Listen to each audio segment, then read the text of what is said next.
विनेश फोगाट पर विरोध के बीच जगदीप धनखड़ ने राज्यसभा छेड़ी।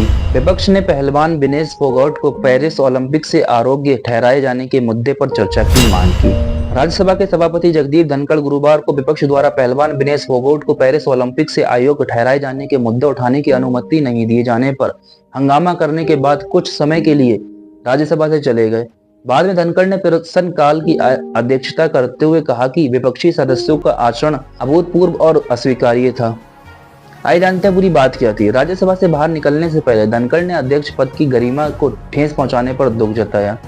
नाराज धनखड़ ने कहा, इस पवित्र सदन को अराजकता का केंद्र बनाना, भारतीय लोकतंत्र पर हमला करना, अध्यक्ष पद की गरिमा को धूमिल करना अशोभनीय आचरण नहीं है। ये ऐसा आचरण है जो सभी सीमाओं को पार कर जाता है। धनखड़ ने कहा, जिस तरह से शब्दों के माध्यम से, पत्रों के माध्यम से, समाचार पत्रों के माध्यम से चुनौतियां दी जा रही हैं, कितनी गलत टिप्पणियां की गई हैं, ये चुनौती मुझे नहीं दी जा रही है, बल्कि ये चुनौती अध्यक्ष पद को दी जा रही है। और ये चुनौतियां इसलिए दी जा रही हैं क्योंकि वे विपक्ष सोचते हैं कि इस पद पर बैठा व्यक्ति इसके योग्य नहीं है। उन्हें इस मामले पर चर्चा के लिए राज्यसभा के सदन नेताओं के लिए एक बैठक भी बुलाई। राज्यसभा में हंगामा क्यों, आइए जानते हैं। ये हंगामा तब शुरू हुआ जब कांग्रेस अध्यक्ष मल्लिकार्जुन खड़गे ने कहा कि ये जानना जरूरी है कि फोगाट के अयोग्य ठहराने के पीछे कौन था, जिसका 50 किलोग्राम फ्री स्टाइल स्वर्ण पदक मैच से कुछ घंटे पहले ही वजन 100 ग्राम ज्यादा हो गया। और फोगाट ने गुरुवार को अपने संन्यास की घोषणा भी कर दी। खड़गे ने कहा, विनेश फोगाट का मुद्दा बहुत महत्वपूर्ण है, हमें ये जानने की जरूरत है कि इसके पीछे कौन था। इस पर जगदीप धनखड़ ने कहा कि पूरा देश दर्द महसूस कर रहा है और इस मुद्दे का राजनीतिकरण नहीं किया जाना चाहिए। उन्होंने कहा, वे विपक्ष सोचते हैं कि केवल उनका ही दिल दुख रहा है। राष्ट्रपति, प्रधानमंत्री से लेकर मैं खुद भी इस दर्द को महसूस कर रहा हूँ। इस मुद्दे का राजनीतिकरण करना लड़की का सबसे बड़ा अपमान है, मतलब फोगाट का सबसे बड़ा अपमान है। उसे अभी लंबा सफर तय करना है। राज्यसभा के सभापति ने आगे कहा, मुझे बहुत खुशी हुई कि हरियाणा ने तुरंत घोषणा की कि वह उसे सभी प्रकार की वित्तीय सहायता देगा और उसे पदक विजेता के रूप में मान्यता देगा।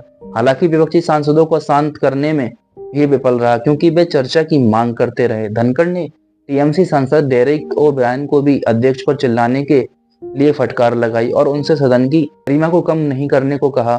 धनखड़ ने कहा, आपका आचरण सदन में सबसे घटिया है। मैं आपके कृत्य की निंदा करता हूँ। अगली बार मैं आपको बाहर का रास्ता दिखाऊंगा। आप डेस्क पर चिल्ला नहीं सकते। उन्होंने कहा, हम आयर्दित आचरण मत अपनाइए। जयराम रमेश कांग्रेस सांसद हैं, हंसिए मत। मैं आपकी आदतें जानता हूँ। कुछ सांसद गलत टिप्पणियां करते हैं, मैं सभी का सम्मान करता हूँ, लेकिन सांसदों के व्यवहार से दुखी हूँ। हंगामा जारी रहने पर विपक्षी भारतीय ब्लॉक पार्टियों में सदन से बाहर बहिर्गमन कर दिया गया। विपक्ष के बॉयकॉट के बाद पत्रकारों से बात करते हुए कांग्रेस सांसद प्रमोद तिवारी ने कहा, विनेश फोगाट मुद्दे पर भारतीय ब्लॉक के सदस्यों ने राज्यसभा से बॉयकॉट किया है। हम उनके ओलंपिक अयोग्यता से जुड़े मुद्दों पर चर्चा करना चाहते थे, लेकिन सरकार तैयार नहीं है। अब आपकी क्या राय है दोस्तों, आप कमेंट करके बताइए कि सरकार इन चीजों पे तैयार क्यों नहीं है। क्या इसमें सरकार की कोई रणनीति है? क्या इसको पॉलिटिकल मुद्दा बना दिया गया है? वही फोगाट हैं जो दिल्ली के रोड पर अपने हक के लिए लड़ रही थी।